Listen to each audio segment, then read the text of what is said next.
শিল্পাচার্য জয়নুল আবেদিন স্যার। আমরা জানি শিল্পাচার্য জয়নুল আবেদিন স্যারের জীবন শুধুমাত্রই গুরুগম্ভীর শিল্পচর্চায় ভরা, কিন্তু তার জীবনেও যে কিছু মজার মজার ঘটনা আছে এই বিষয়টি কি আপনি জানতেন? জয়নুল আবেদিন স্যারকে একদিন যে স্কুল থেকে বের করে দিতে চেয়েছিলেন সেই বিষয়টি আমরা কতজন জানি আসলে? তো চলুন আজকে আমরা সেই গল্পটি বলবো। একদিন স্কুলের শিক্ষক জয়নুল আবেদিন স্যারকে বলেছিলেন এই ছেলেটির দ্বারা পড়াশোনা হবে না, শুধু ছবি এঁকেই সে তার মাথা খারাপ করে ফেলছে। হ্যাঁ, যে মানুষ বাংলাদেশের শিল্প আন্দোলনের প্রবর্তক তাকেই একদিন স্কুলের শিক্ষকরা ব্যর্থ শিক্ষার্থীর আখ্যা দিয়েছিলেন। ময়মনসিংহের ব্রহ্মপুত্রের ধারে তখন সেই ছোট্ট ছেলেটিকে দেখা যেত হাতে কয়লা অথবা পেন্সিল এবং কাগজ নিয়ে। সে গরু, নৌকা এবং কৃষকদের ছবি আঁকতেন। স্কুলের খাতায় প্রশ্নের উত্তর না লিখে সে সেই খাতায় আঁকতেন ছবি। একবার বাংলা পরীক্ষায় প্রশ্ন ছিল আমার প্রিয় ঋতু বর্ষা সম্পর্কে লিখো। তিনি কি করেছিলেন জানেন? এক বিশাল জলকাদায় ডোবা রাস্তার ছবি এঁকেছিলেন, যেখানে এক বুড়ো লোক হাতে ছাতা হাতে পিছলে পড়ে যাচ্ছে। শিক্ষক তার খাতায় লাল কালি দিয়ে লিখেছিলেন শব্দে নয় রঙে কথা বলে ছেলেটা। ছাত্রটি পড়ালেখায় খুব বেশি একটা ভালো ছিল না। ক্লাসের শিক্ষকরা প্রায়ই বলতেন ছেলেটার মাথায় পেন্সিল খাতা বই নয় রং ঘোরে।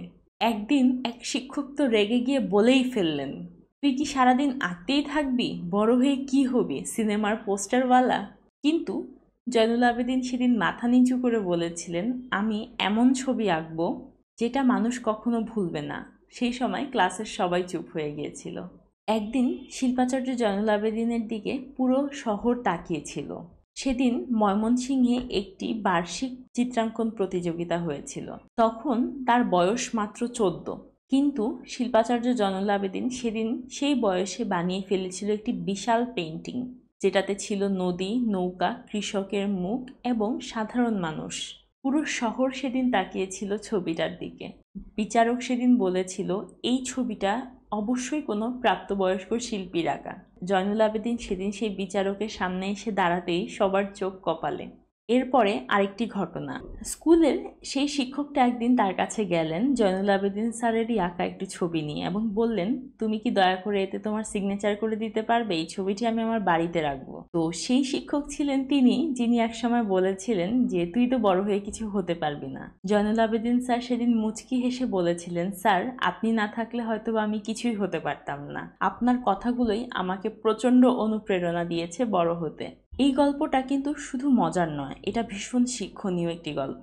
প্রতিভা সবসময় ক্লাসের টপ স্টুডেন্টের থাকে বিষয়টা সেরকম না। যারা বেশি ছবি আঁকে এবং কম পড়াশোনা করে তাদের মধ্যেও কিন্তু থাকে এক অসম্ভব রকমের শক্তি। জয়নুল আবেদিন স্যার আমাদেরকে আঙুলে চোখ দিয়ে দেখিয়ে গেছেন যে কিভাবে রং, রেখা এবং তুলি দিয়ে একটি সমাজ বদলে ফেলা যায়। আজকের গল্পটি ছিল শিল্পাচার্য জয়নুল আবেদিন স্যার এবং তার ছাত্র জীবনের একটি মজার ঘটনা নিয়ে। এরকম আরও মজার মজার ঘটনা জানতে চাইলে অবশ্যই কমেন্টসে জানাবেন এবং পরবর্তী ভিডিওর জন্য অবশ্যই চ্যানেলটি সাবস্ক্রাইব করে আঁকিটুকি অফ ফারহিনার পাশে থাকতে হবে। ধন্যবাদ।